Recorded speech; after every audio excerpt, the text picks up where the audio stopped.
गीता जयंती के उत्सव का प्रारंभ मार्गशीर्ष कृष्ण पक्ष की एकादशी से मार्गशीर्ष माह के शुक्ल पक्ष की एकादशी तक चलता है।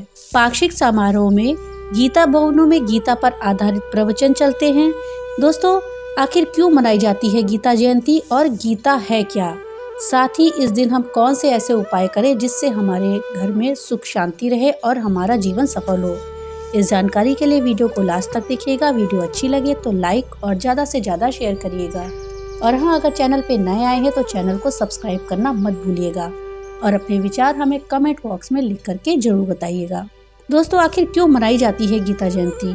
दोस्तों, जिस दिन श्री कृष्ण ने अर्जुन को गीता का ज्ञान दिया था उस दिन मार्गशीर्ष शुक्ल पक्ष की एकादशी थी, इसलिए इस दिन को गीता जयंती के रूप में मनाते हैं। दोस्तों, इस दिन उपवास करने से मन पवित्र और शरीर स्वस्थ होता है। साथ ही हमें अपने पापों से छुटकारा मिलता है और जीवन में सुख और शांति आती है और हमें मोक्ष की प्राप्ति होती है। कौरवों और पांडवों के बीच कुरुक्षेत्र में हुए युद्ध के पहले दिन इस ज्ञान को श्री कृष्ण ने दोनों सेनाओं के बीच रथ पर खड़े होकर दिया था। इस ज्ञान की शुरुआत तब हुई थी जब अर्जुन ने दोनों ओर की सेनाओं में अपने ही बंधु बांधवों को देख करके युद्ध करने से मना कर दिया था। इस दिन कुरुक्षेत्र में महाभारत का युद्ध लड़ा गया था और तब लाखों लोग मृत्यु को प्राप्त हुए थे। दोस्तों, आर्यभट्ट के अनुसार महाभारत युद्ध 3137 ईसा पूर्व में हुआ था। दोस्तों, आखिर ये गीता है क्या? दोस्तों, गीता महाभारत के शांति पर्व का एक भाग है। वेदों का सार उपनिषद और उपनिषदों का सार है गीता, इसलिए इसे गीतोपनिषद भी कहा जाता है। गीता सभी हिंदू ग्रंथों का निचोड़ और सार तत्व है, इसलिए यह सर्वमान्य हिंदू धर्म ग्रंथ है। गीता के ज्ञान में धर्म के सभी मार्गों को बताया गया है जिस पर चलकर मनुष्य मोक्ष पा सकता है। कहते हैं कि भगवान श्री कृष्ण ने अर्जुन को कुरुक्षेत्र में गीता का उपदेश लगभग 45 मिनट तक दिया था। दोस्तों, भगवत गीता के प्रथम श्लोक में कुरुक्षेत्र को धर्म क्षेत्र कहा गया है। इस ज्ञान का अर्जुन के रथ पर विराजमान हनुमान जी सहित आकाश में स्थित सभी देवों ने सुना था। कुरुक्षेत्र में ज्योतिषर नामक एक स्थान है जहां पर श्री कृष्ण ने अर्जुन को गीता का उपदेश दिया था। गीता को अर्जुन के अलावा संजय ने सुना था और उन्होंने उसे धृतराष्ट्र को सुनाया था। दोस्तों, ये भी कहा जाता है कि गीता का ज्ञान वहां से गुजर रहे एक पक्षी ने भी सुना था। गीता में श्री कृष्ण ने 574, अर्जुन ने 85, संजय ने 40 और धृतराष्ट्र ने 1 श्लोक कहा है। श्रीमद् भागवत गीता में 18 अध्याय और 700 श्लोक हैं।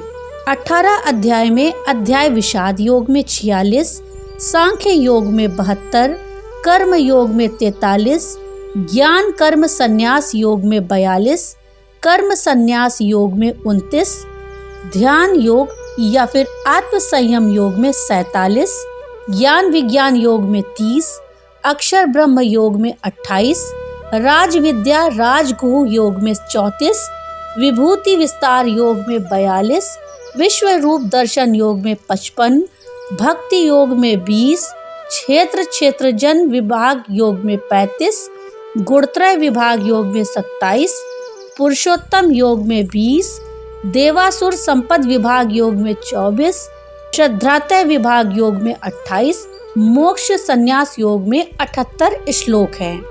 दोस्तों, इस जगत के पालनहार भगवान श्री हरि विष्णु की पूजा अर्चना इस दिन की जाती है। साथ ही एकादशी का व्रत भी रखा जाता है।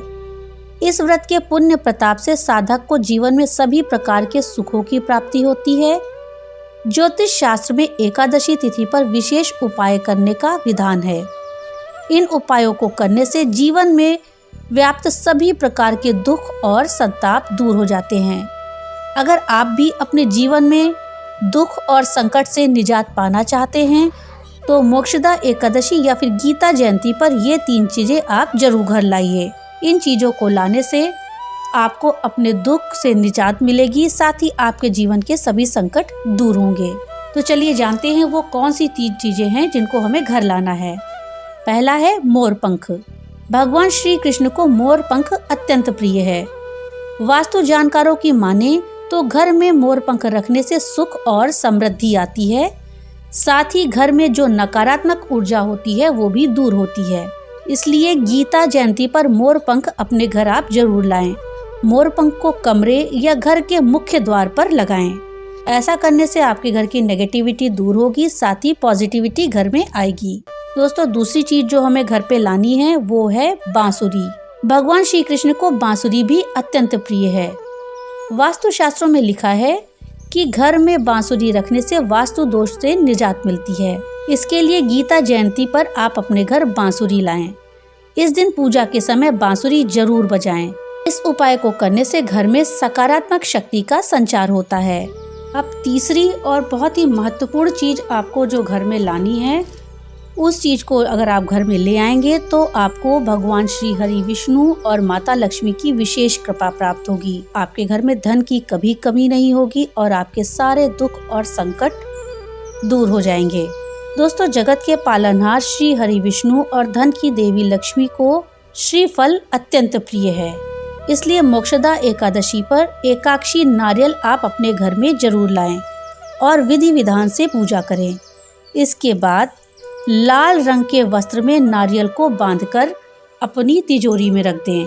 ऐसा करने से आपके घर में कभी भी पैसों की कमी नहीं होगी और आपके जीवन के सभी कष्ट दूर होंगे, साथ ही घर में सुख और शांति आएगी। तो इस बार गीता जयंती पर आप अपने घर में एक एकाक्षी नारियल ला करके उसको लाल रंग के कपड़े में लपेट करके पूजा करने के बाद तिजोरी में रख लें। तो दोस्तों, ये थी वो 3 चीजें जिसको आप अगर अपने घर में लाते हैं गीता जयंती के दिन तो आपके घर में सुख शांति आएगी, दुख सारे आपके दूर हो जाएंगे, साथ ही पैसों की कभी कोई कमी नहीं होगी। तो दोस्तों, ये थी जानकारी गीता जयंती के विषय में। जानकारी आपको कैसी लगी हमें कमेंट बॉक्स में लिख करके जरूर बताइएगा। तो मिलते हैं अगली नई वीडियो के साथ, तब तक के लिए राधे राधे।